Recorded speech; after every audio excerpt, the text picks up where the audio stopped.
Perfect. Here we go. Good morning.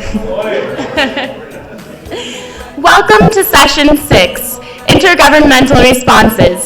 The chair of this session is Dominique Lallemant, and she's the International Developmental Consultant. Thank you.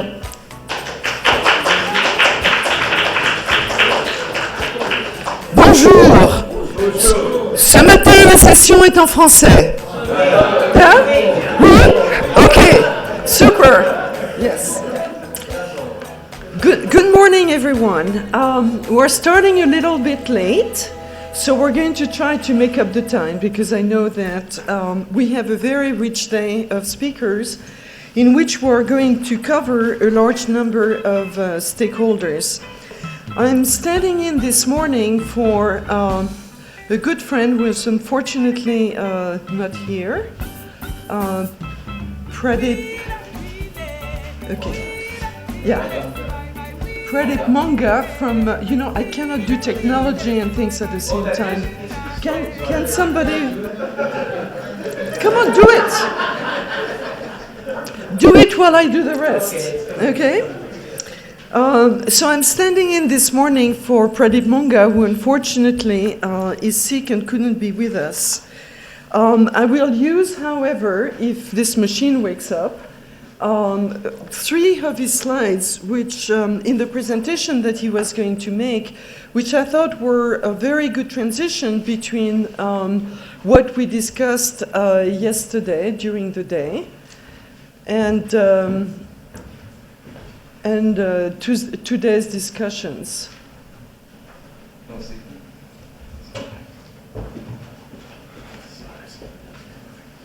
Sorry. Did you do it? Yeah. It flashed on the okay, hold on. Okay. Well, in order not to waste time while we fix the technology, if the slides come up, fine. If they don't, fine. In the meantime, I will introduce the 2 speakers that we will have on the panel. Dr. Andrew Yeager, that many of you may know because I understand that he spent most of his youth in Boulder, Colorado. Andrew is officer in charge of the Water, Energy, and Strategies branch in the Division for Sustainable Development at the United Nations in New York. He has more than 25 years experience developing and managing environmentally sound energy projects. Dr. Sekou Touré is joined the Global Environmental Facility in 2007 as Conflict Resolution Commissioner. He, before that, he was director of the Regional Office for Africa of the United Nations Environmental Program.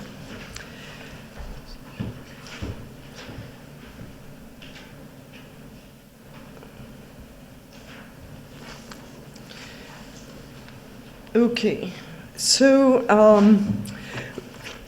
I thought I would show you this slide that Pradeep has prepared because I think it's a very good way for us to reconnect with the discussions of yesterday on energy justice. And here he documents, the differences in CO2 emissions between various sources of polluters, if I can say so. And the bottom graph in particular is interesting because it shows how a fraction of the population from urban areas are accountable for an overwhelmingly large proportion of CO2 emissions. That's the graph at the bottom and the tall column. The second point that I thought would be interesting for us to keep in mind is that there is always this constant tension, so to speak, between local development and global environment. And of course, those of you who are involved, in the international negotiations know that certain groups of countries, argue that they need more energy in order to foster their local development, and that those who are already more advanced economies, should and who are greater emitters should contribute to the reductions of emissions. Now, both in terms of the local development and the global environment, I think we also need to always reflect on the environmental risk and of whatever we do at the community level as well as the global level. And as we discussed yesterday, also how it affects differently the various groups in society.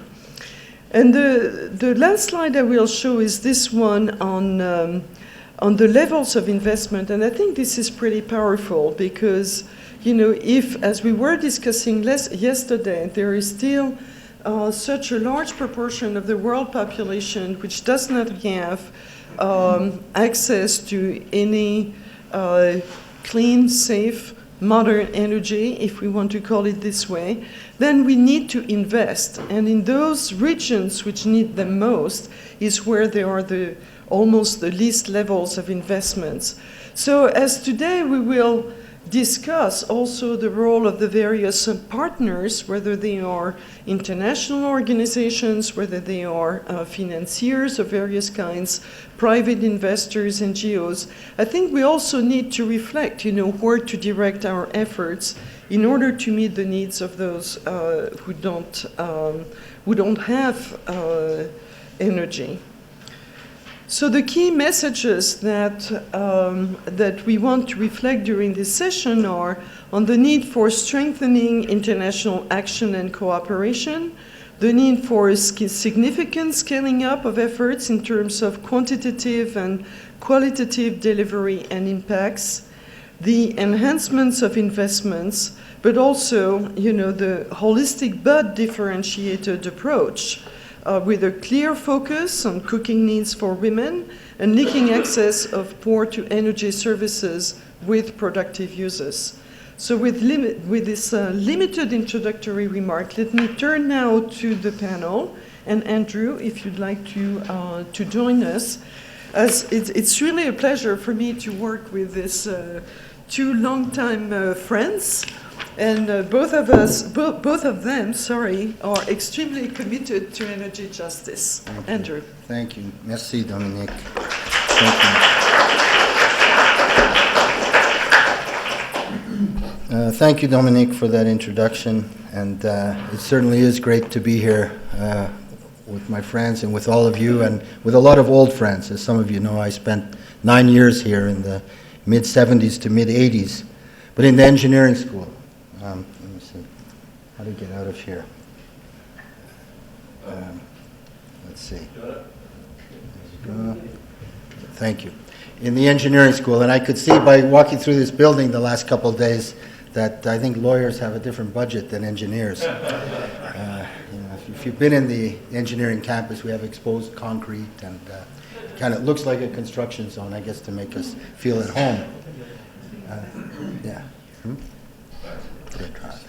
Thank you. Thanks very much. Thank you. So I'm going to talk now on the intergovernmental responses is what I was asked to address. And I think this builds very well on what we saw yesterday, and we'll try to make the link between yesterday and today. The first thing I want to do is wish you all a happy United Nations Day. Happens to be today. So, in 1971, United Nations Day was created to commemorate the UN Charter. It was created in 1971. This day was established. And it was determined that there was a UN resolution that this would be an international holiday. It would be a holiday throughout the world. And as you know, it's not. But it just goes to show, I mean, we have it, this is what you call a non-binding resolution. And let me go on to the issues now that Lakshman had presented in the invitation that he sent us a couple months ago. It's not in the package here, but I know there was an issue of the extent of action that developed countries should have. Is the first item. He said we should explore these 5 questions. How much should the developed countries be involved with the energy-oppressed poor? The second was the importance of offering the poor access to energy. Specifically, he mentioned non-fossil fuel. I think it's something we want to discuss. the issue of gender empowerment. And these three I will address. The last two, some people have addressed the technology issue. I'll talk a little bit about it. And Copenhagen, we can take up after this session. I want to start with this photograph, which comes from the 2005 report on the Millennium Development Goals. And I think at that time I was working on LP gas, doing a lot of energy access using propane, butane. And so when I saw this picture, the first thing I noticed, no chimneys. And so that was an issue. I mean, everybody's cooking. We all have to find some way. There are fires, cooking, lighting, whatever.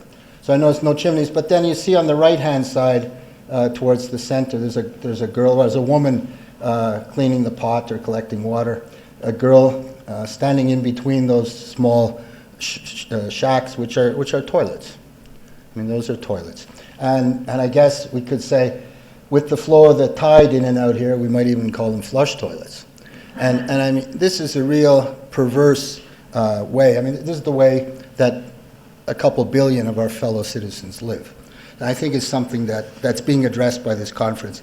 And I think it's important that we keep the discussion focused on those people. These are the billion people stuck in desperate conditions alongside unprecedented prosperity.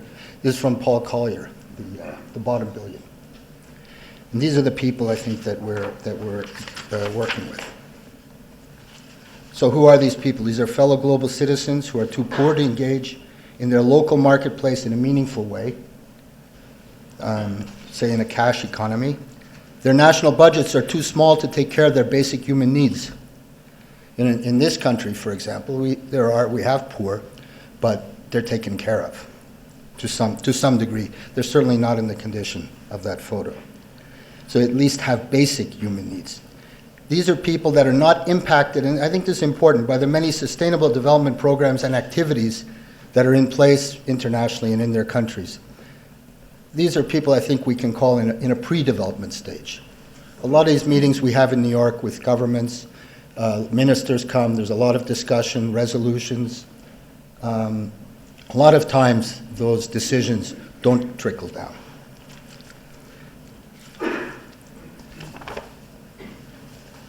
So all governments, though, are tasked with ensuring that robust strategies and action plans are in place to develop sustainable development programs at the local level, also addressing the Millennium Development Goals. I think they were discussed a bit yesterday. I won't go into the details. These should be then people-centered programs that address women empowerment, promotion of education for children, and provision of essential services. And this really is what we want to talk about, is what are these basic services? And what are the advantages of providing basic human services? And the services that we're looking at are these four. Access to a sanitary toilet, not a flush toilet like we saw in the photo, but a real one. Access to safe drinking water, and access to a modern cooking fuel. And perhaps we might add access to basic electricity, say one electric outlet, but I think that one we'd be willing to let go for the time being. And this is something that I think is fully achievable within the next 15 years, and something that we can strive to achieve. You know, yesterday, Kanda Yumkela in his opening remarks spoke of Pachauri. He referred to Pachauri saying that energy was the missing MDG. And this is what we're looking at. If we look at a second phase, MDG phase 2, let's say, that we achieve access to these basic services within the next 15 years, we've covered all the MDGs. For example, by providing access to basic water and energy services, girls are able to pursue their education. They don't have to carry wood and water on their head. Women become healthier because they also don't need to go out in search of water and wood. You know, you shouldn't have to go on an excursion to get water and wood to cook your dinner. And then they have time to acquire new skills. They can do employment generation activities, come to have a better life. So you start to saw they become healthier. You solve MDGs 4, 5, 6. We don't take the wood out of the environment, we solve MDG 7. And with the small income generating activities, we get out of extreme poverty and we solve MDG 1. So basically, by providing these basic services, eliminating the need to carry wood and water on your head, we achieve all the MDGs just by eliminating this skill, this need to head carry water and wood. If we eliminate it, it can be a useful skill. When we moved to Kenya some years ago, my 7-year-old daughter at the time thought it was cute that women were carrying things on her head, and she quickly learned to carry her school books on her head. And if we can see if people are carrying school books, computer, these things are useful. It's not useful to carry wood and water. It should not be necessary. And this is what we're looking at. And I think this is the point that Lakshman had in his first issue, what we can do to help. What can the developed countries do is we can act by investing with the poor to create conditions to develop so that they can develop more rapidly. It's really up to them to develop, and we need to work with them to make that happen. I'm just going to look quickly at the extent of the problem. This picture you saw yesterday, and we know that 5,000 people die daily from indoor air pollution. This figure is from the IEA data from 2006. You see the red bar is 1.3 million per year. That's 5,000 a day. And then if you add malaria, TB, HIV/AIDS, and look at it here as easily prevented deaths per day in thousands from indoor air pollution, 5,000, water and sanitation, 5, malaria, 5, tuberculosis, 5 or so, HIV/AIDS, 5. We're looking at 25 or 30,000 per day. Looking at the whole group, it's 150 or 200,000 per week, or one tsunami per week. And we talked a bit about the impact of awareness and the impact of the press, or the impact of getting knowledge out in the world. You know, that tsunami was on the news for weeks. That happened a couple years ago in Asia, and it got a lot of press. We deal with this every week in our work, and it doesn't get that press. And so I think that's the important issue, is to get it highlighted. This is looking at the data, something similar to what Dominic just showed. If we look at Human Development Index on the vertical axis against primary energy requirements, in the first bar, the 0 to 50 kilowatt hours per capita per day, these are most of the developing countries. Then we see a transition, and off to the right side then, these are Human Development Index above 0.9. These are the developed countries. But we see between 50 and 100 kilowatt hours per day, pretty much have a high degree of human development.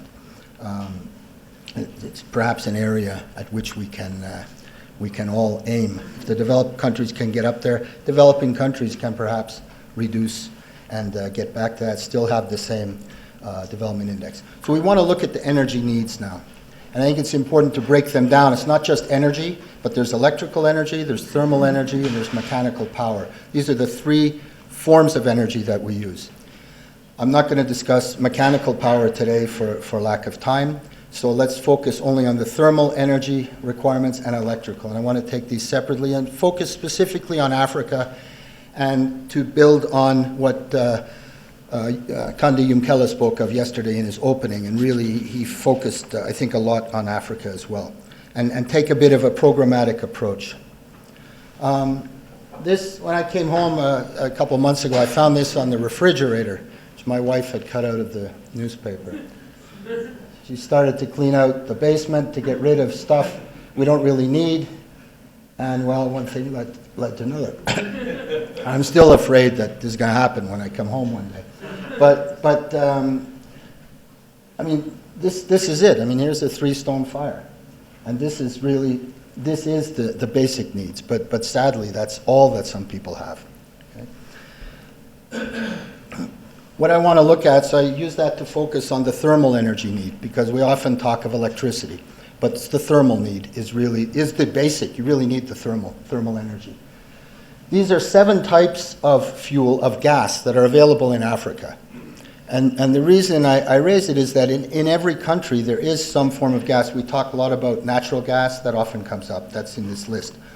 But there are different forms of gas, and they're available in different countries in different quantities. The point is, every country, or pretty much every country, has some form of indigenous energy that they can develop themselves and in small quantities. When we went to Africa 40, 50 years ago, we were looking for Angola, Nigeria, where we could go and build a $2 billion facility, export the resources to Canada, US, Japan, wherever, Europe. And we did it quite successfully to get the resources out. There are a lot of resources that are available in smaller quantities that could serve community of a couple 100,000 people for the next 40 years and be developed locally. The dissolved methane gas in Lake Kivu, this is because of the volcanic formations. This is available. And right now there's an American company building a 50 to 100 megawatt power station on Lake Kivu using this gas, which is renewable. Biogenic gases formed in swamps and marshes, swamp gas, the Okavango Delta, the Niger Delta, the Congo Delta. This is methane percolating through the ground, can be captured like we do from landfills. Biogas from various wastes, landfill gas, which we can easily recover. Gas flaring reduction is very important, and that can be achieved in many fields. And then small gas deposits, where you have small, I mean, even now in the US, in West Virginia and Pennsylvania, New York State, we're starting to develop these small-scale gas resources, which are affordable and can be developed in African countries as well. And of course, LP gas, propane. So why is this important to focus on now? And a rationale for engaging then in these small scale resources. And this is really the issue of how can we work with our partners in developing countries to help them to develop their own resources. And there are new technologies to exploit small-scale reserves in a cost-effective manner. They're available. Post-independence national energy companies have become more mature as viable business ventures in many African countries. They weren't there 40 years ago, but they are today. Many more newly educated national professionals are employed in the energy sector in their countries, both in the private sector and in the public sector. There are financial resources that are becoming available, even in Africa. There are a good number of financial, it's a good number of money available, good amount available, and heightened awareness of the negative health impacts associated with traditional fuels, thereby prompting the need to switch to modern, cleaner fuels. I mean, cooking on what I think we saw yesterday, the illusion that wood fuel is natural, I think is clear. And then what will we do? So capacity building, technical cooperation, these are the activities we're involved in. National policy formulation and legislation is being drafted. Negotiation skills are being taught to project proponents, specifically in African countries within this program. Skills to attract and manage development financing are being developed, and local employment creation for construction and operation of energy facilities. I'm going to skip through these two slides and move on to renewable electricity to round this out. In addition to gas, I mean, I've spent, I guess, most of the last 20 years, lived in 2 African countries for 3 years each, and I've worked in 24 African countries, so I tend to focus on Africa. The Mediterranean Solar Plan is, you've probably heard of. It's a program that the Europeans are developing in North Africa, in Algeria and Tunisia, Libya, to build large solar, thermal, and wind power stations, and then bring that electricity to Europe. This program is in place. It's been going for a couple of years now. What we're looking at, that doesn't interest us because we don't work in Europe, but what interests us is that this can easily be replicated on the south of the Sahara and use the lessons learned and the private sector investment that's going into these facilities to then replicate in sub-Saharan Africa similar power systems, albeit on a smaller scale, but appropriate to the populations. So the initiative then will initially provide benefits to the Maghreb states in North Africa, including policy framework creation of local manufacturing and service jobs. And we're talking of thousands of megawatts. It's a huge undertaking up there.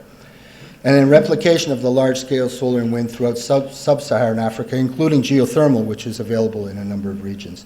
And then, of course, the capacity building in all the relevant areas. I just want to look at one issue related to renewable electricity is the feed-in tariff. Many of you are familiar with feed-in tariff as an instrument for promoting generation of electricity from renewable energy, allowing power producers to sell renewable electricity to a distributor at a fixed tariff over a period of time, basically guaranteeing the electricity price for some years. Because when you put in an electric power station with renewables, you're making a large investment up front as compared to, say, a coal-fired, where you have a large investment over the operating cycle. So you really need some guarantee. So we're looking at this. And then we're looking at, within our division, looking specifically at the opportunity for a global feed-in tariff, where a global partnership sets a global target for renewable energy generation, organizing a big push of investment to crowd in private sector investment, because that's really what's needed, establishing a mechanism that ensures investors a decent return on their investment, and finally supplementing the big push with a global climate core, if you will, to assist, educate, and build awareness. So in conclusion, last slide, access to basic services is then a prerequisite for sustainable development. Clean, affordable energy supply is needed to achieve the Millennium Development Goals. And there are many indigenous sources of energy that can serve these needs. Local, both thermal and electric, local capacity exists to deliver the energy services, and both public and private sector resources are required to satisfy the needs. Lakshman, you gave me opportunity to use my one lawyer joke, and I think it is important because I wanted to say, it says, I know, but have you ever tried to explain the real world to the legal department? And I think by bringing this conference, you're really bringing the real world together here, and I think it's really exciting to be part of this initiative. Thank you very much.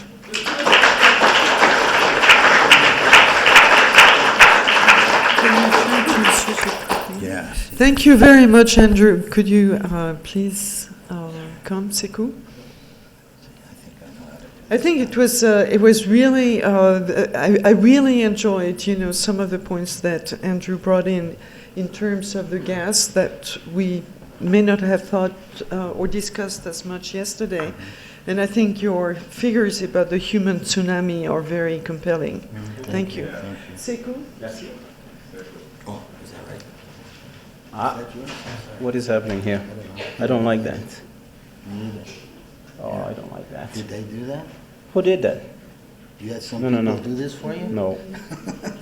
Let's start. I don't even know how to do this. Can you give us a hand here? I don't know how it came like Let's see. Page down. No. No, I want to just end the slideshow. Okay, let's see. What's happening?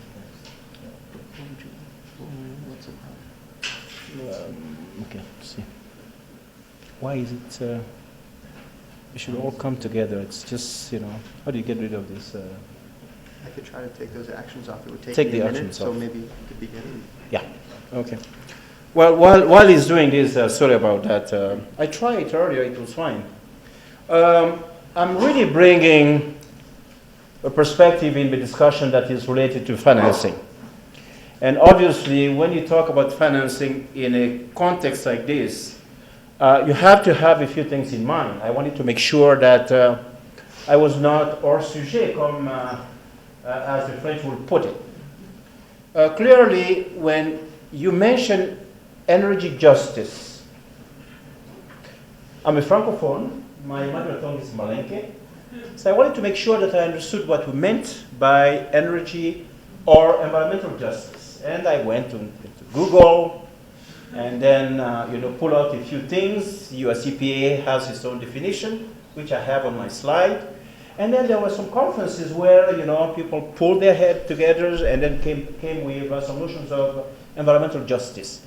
Because I wanted to make sure that, what do you mean in terms of financing when you talk about environmental justice? How do you relate to it? How can you come to a forum like this and try to get your point across? And relate that to our own experience at the Global Environment Facility. I don't know why it's taking so long. First of all, there are a number of things that we have to have in mind when you're talking about money. One is, do I have enough money for reliefs? And you all know the answer. There's no way. What happened? Try selecting all of the slides on the left and then doing what you just did. Well, anyway, I have my thing here. There's no way you can have enough resources to satisfy the needs. So one competing factor that is very crucial to keep in mind. You want to make sure that at least the resources can be predictable if you want to be successful. You want to make sure that at least they are sustained or sustainable. Otherwise, I mean, you know, if you run out of money at a given time, you're never going to achieve your goal. And there is also a huge debate in terms of the level of financing that you have to have in mind. So those three notions are very fundamental for us when we are dealing with financing and what you call environmental justice or energy justice. So what is our experience? Throughout my discussion, I wanted to keep in mind a few terms. Equity, responsibility, those two terms are very, very important for us. Why was the Global Environment Facility established? Essentially, to provide resources in the context of the conventions that the governments have agreed to. Climate change, biodiversity. It started with those two. They have expanded into POPs, that is the Stockholm Convention, and land degradation, which is UNCCD. Now, in those contexts, they created this mechanism as a partnership. We have a secretariat. It is essentially to manage the trust fund.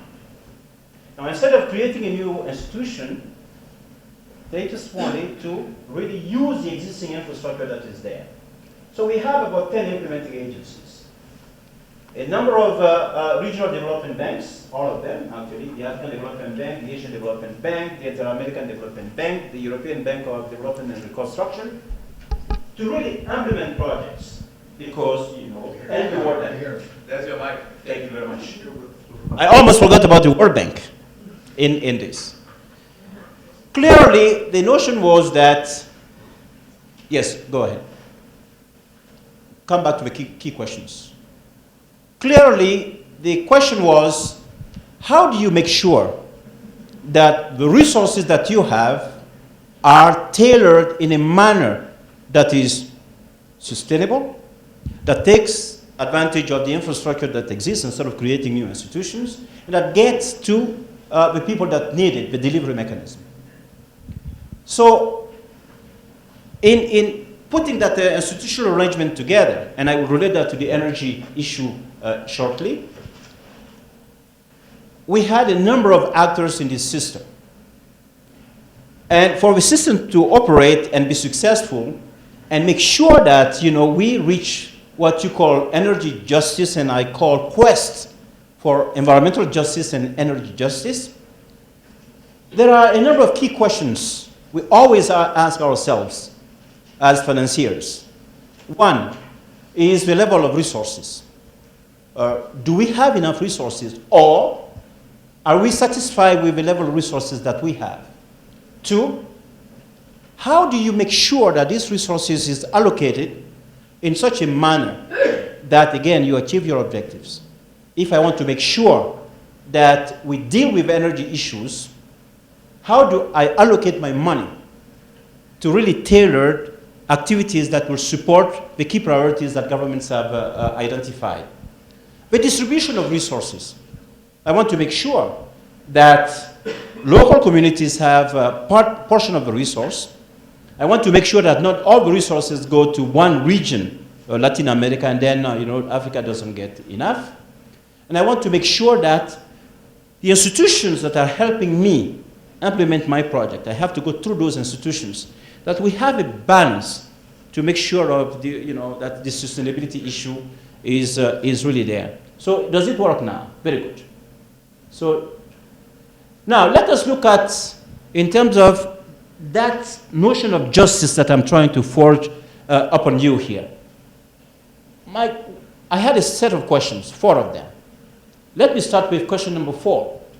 Do I have the infrastructure to make sure that I push my money from the trust fund into the activities on the ground? I look at my mechanism. We are one of the intergovernmental mechanisms to achieve this, the Global Environment Facility. We have a mandate to make sure that any project that we implement contributes to achieving what we call global environment benefits. My money is not going to go into something that doesn't contribute to that goal. So that is the driving force. One of the key things is that I am established by the conventions. All my guidance will come from conventions. So governments know best, or those who have put the conventions know best what should be the priorities, how should I direct my money. So we take guidance from the conventions. Thirdly, since we were initially focused on biodiversity and climate change, that drives our processes for a long time. Now we have added those, the other 2. So this is really it's a very complicated thing that I have tried to, bring together here. The strategic guidance comes from the convention. We have an assembly. As a secretariat and staff and the evaluation office, we all gravitate around the council. And then you have the key implementing agencies, a group of UN agencies, a group of international financial institutions. Very interesting, schematic. Because the IFIs are there for investment. This is where the energy issue is very critical for us. But the UN agencies as well. Everybody brings their own comparative advantage in the system. Let me come back now to question number 1, the level of resources. And I'm going to just give you some data. We have a number of windows that you can access GEF resources, and essentially the issue of capacity building and tech transfer cut across all the windows where you can get resources from the GEF. There are 2 of them, 2 sets, let me put it like that. To deal with mitigation issues, all right, we have a main trust fund. I'll come back to it. And then the adaptation issues are dealt with a set of other trust funds that we have. And now I'm going back to the same thing again. I don't know what's going on. And I wanted to make sure to let you know that, again, you have to think it through.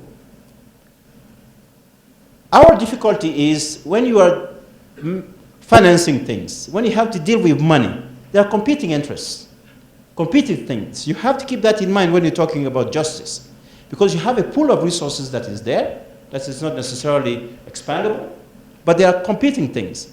We have about 6 focal areas that we have to deal with. Again, I go back to the presentations in the first day. Energy issues are not in themselves isolated. They're all interlinked. Biodiversity, water, land degradation, and etc. So how do we make sure that energy issues that we deal with, we finance, in the context of our climate change portfolio, are done in such a manner that we do justice to everything else?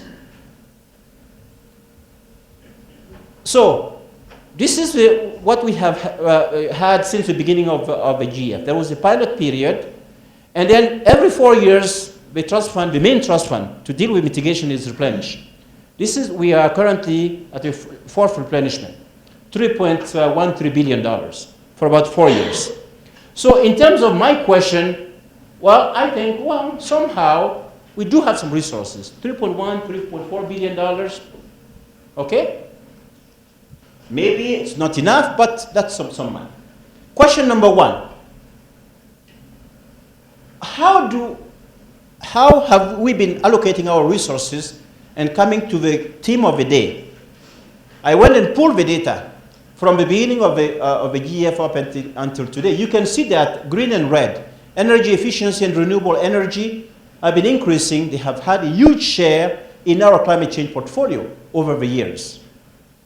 So, am I doing justice to the issue? To some extent, I think yes, because my money is going, biggest portion of my money is going into dealing with those 2 critical issues of interest to us. And I look at the other side that somebody presented yesterday, the adaptation. We have about 4 windows for adaptation. I'm not going to go into the detail, But unfortunately, we have not been so successful in mobilizing money for adaptation activities. And we can always explain this.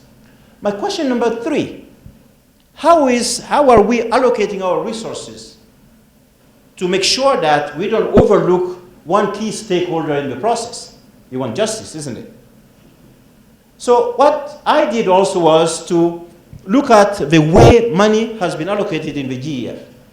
During the first period, from GEF 1 to GEF 4, you're a government, you bring the money in. I mean, it was on a first come, first served basis, right? We have our strategy, you work with implementing agencies, you come up with a project idea, and if you have the capacity, if you perform very well, then you took all the money. That wasn't so just. So we look at the system and change it, and then introduce a resource an allocation system in GEF 4. And again, I mean, there were some indicators that we used to make sure that there is a good distribution of money, and that was much better. We ended up having 2 categories of countries, some countries with their individual allocations, others in group. But again, that was not enough. So in GEF 5, we intend to just improve on that system. So we have been improving in terms of the way money is being allocated. The other issue is, well, how is your infrastructure supporting countries to really implement their projects? There is a number of things that we have. Because I indicated to you, we provide money to government projects, essentially.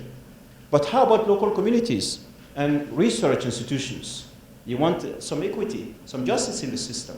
So we had to devise a number of tools in our financing scheme to do that. Small grant program. These programs have been running. It is essentially to deal with community, research institutions, and etc. To make sure that the system also is performing to a certain level, to remove the imbalances in the system, we monitor and evaluate on a regular basis what is happening on the ground. And the notion of having implementing agencies is that we are talking about developing countries here, limited capacity. So by using these institutions, they are providing technical assistance to the countries to help them develop the projects, to help them implement the project when they have to. But it's good also about these implementing agencies. She worked at the World Bank for a long time. They have this huge leveraging capacity in the system. We call it co-financing. For every $1 that we have invested so far, they have been able to raise 4 times more. So it's been a very interesting system. And again, I'm not going to spend a lot of time because we are running out of time here. We have a project cycle, which helps us also look at these imbalances that can be embedded in the project development and try to correct that, to make sure that you activate or you work on one element to ensure that there is some equity, you remove any injustice that you can see in the way projects are treated. So let me then spend a couple of minutes very quickly and end there on the climate change itself and the energy issues here. So what we have done so far is to, in GEF 4, $1 billion for climate change, mostly into energy efficiency, renewable energy. I'll go back to the strategic focal areas today. And the leveraging here has been huge. For $2.5 billion that we have invested, the co-financing equivalent has been $15 billion. So it's a very good tool, actually, to bring some initial investment, and then you pull resources towards what you want to do. These are, again, this justice, the imbalances that we want in the system. How do we correct that? We make sure that we develop these strategic programs to touch upon the key things that we have to do in the energy sector and provide the adequate resources for it. And what happens also, you will find out that some of the least performing countries will have difficulties. They can be grouped in regions. We use the implementing agencies to do that. One example was this energy access program in GEF 4, whereby we noticed that the countries in West Africa, the SEEDs, the small island developing states, and the least developing countries are not performing very well. So what you do is you create some programs to really try to help them out in your scheme. We have done a number of things in the area of technology transfer. Let me not dwell on that, but I just wanted to touch upon it. If I had time, I would have covered it more. And these are the type of, for example, energy efficient programs that, we have. It touches upon all kinds of things that you can imagine. Lastly, on JEF 5, we are at the end of JEF 4. I'm just coming back from a replenishment meeting last week in Paris. We're expecting that we will double at least the current level of resources, if we cannot triple it.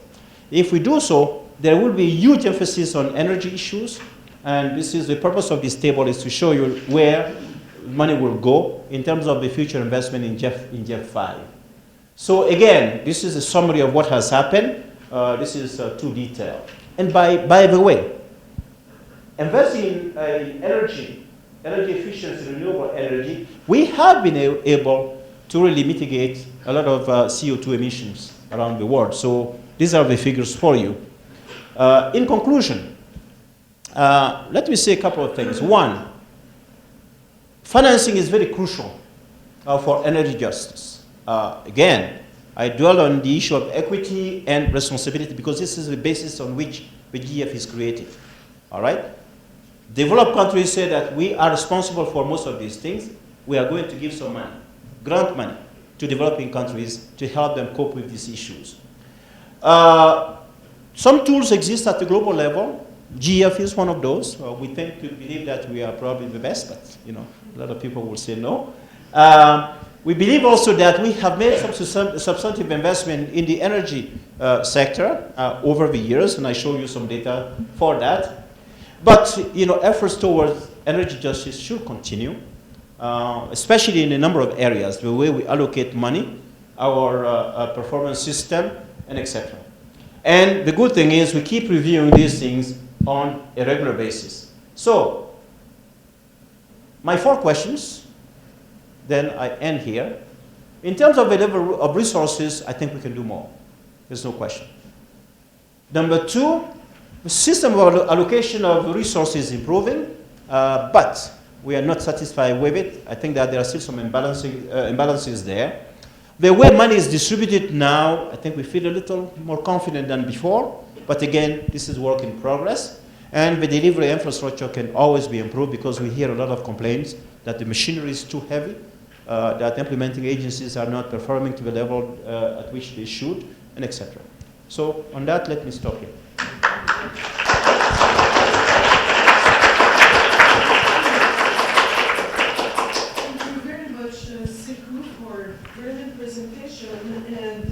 Respecting the time, I think we can take a few questions. Yes? I had a question for Andrew. You were, early in your talk, you were listing a kind of prioritizing of needs. What should come first? And with your experience in Africa, I wanted to ask you, it seems to me that the post-apartheid government in South Africa has been facing that question in a very deliberate way and has made retail electricity and water the top, and health is a little farther down the list and so forth. What do you think of what the government of South Africa has done to answer your question? You're looking at the what should come first in terms of the energy choice, or what should come first in development? I mean, development is really the issue. I don't know that South Africa, I want to focus specifically on South Africa, but what comes first is development.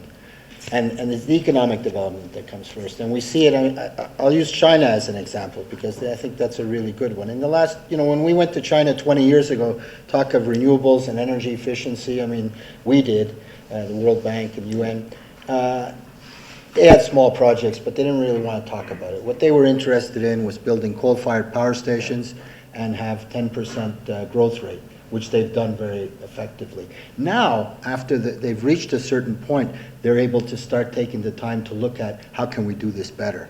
And now, energy efficiency, renewables, alternatives, let's use less coal. This is the way China is talking now. But they're at a point where they have a certain wealth where they're able to have that luxury.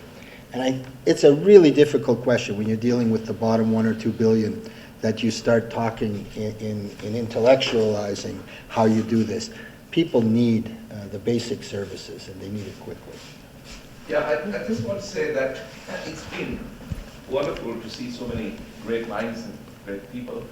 I want to thank Chair for the chance, but thank the Chair for her comments, but also for two very insightful comments. And I want to ask a question that actually touches on what both of you have said. Now, you mentioned, Sekou, that clearly you are mandated by various multilateral environmental agreements, MEAs. So you mentioned the Biodiversity Convention, UNFCCC, POPs, and UNCCD. UNCCD, That's right? the Okay. Now, what I want to know from you, Sekou, is, for example, Andrew mentioned the availability of various deposits of gas all over Africa.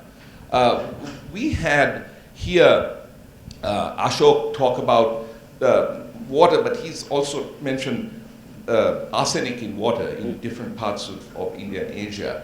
And Brandelson has developed this cook stove, which, you know, he's selling somewhere, but, you know, needs to be sold, I think, in 50 or 100 million.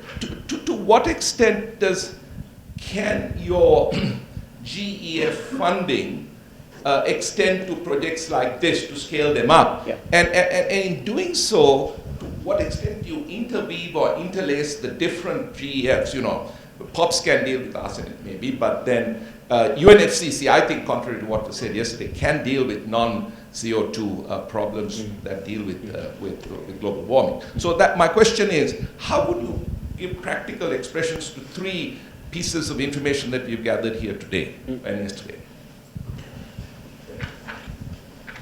In very practical terms, in our system, governments are in the driver's seat. We tend to not engage in anything that is not driven by governments. So the first step is that government will decide and agree that this is a priority. And within the government infrastructure, they will look for partners. Okay? And all the governments know our implementing agencies. Now, what we tend to do, there is an internal mechanic whereby if you are interested in this kind of investment projects that you're talking about, now there are a series of several layers. What our money can do is to come and do the initial preparatory work. Remove market barriers. You can use a little of the resources to improve whatever you have started building, piloting a number of things. And we tend to just orient you towards banks, regional development banks. Because the idea is we work with the development banks so that when they can be convinced about this little initial investment, they can help scale up in their investment in the country. So most investment projects tend to go within the framework of the development banks. The UN agencies will come in, and sometimes UNIDO also helps us in the investment area. But the other UN agencies will come in, UNDP, for example, capacity building. They do a lot of capacity building activities for us. They will do some of these initial local market analysis, removing some barriers, and et cetera, working with government to create the incentives at national level for investment. So if you had an idea like that, then we have financed a number of those projects. Cook stove, there is a whole range in Africa, in Asia, and elsewhere. What we don't want to do is put the initial investment in something that has no tomorrow. See? This is where, my answer lies. Okay, we have 3 questions. Be very short in your questions, Marianne. Yeah, it was said several times that the public money or the money you can provide cannot solve the whole problem of the world. So we need private sector money. And what I'm seeing frequently is there is a strong need for guarantees, equity guarantees, so that private sector go there and they don't have to fear to lose their money. And this is something I'm missing in these institutions. Thank you. I think we'll take the other Yes. questions. Yes. How is GEF tried to get over the hurdle of Africa getting very few of the projects? This question is for Dr. Yeager. And first you started out addressing the bottom billion, and then you talked about opportunities for resources in Africa for energy. How do you make sure that energy gets to the bottom billion and not just sold to the wealthy or sold internationally? Yeah. Shall I start? Sure. Thank you very much for raising the issue of the private sector. You know, our instrument allows us to move into the non-grant type of instruments, but so far the main focus has been grant instruments.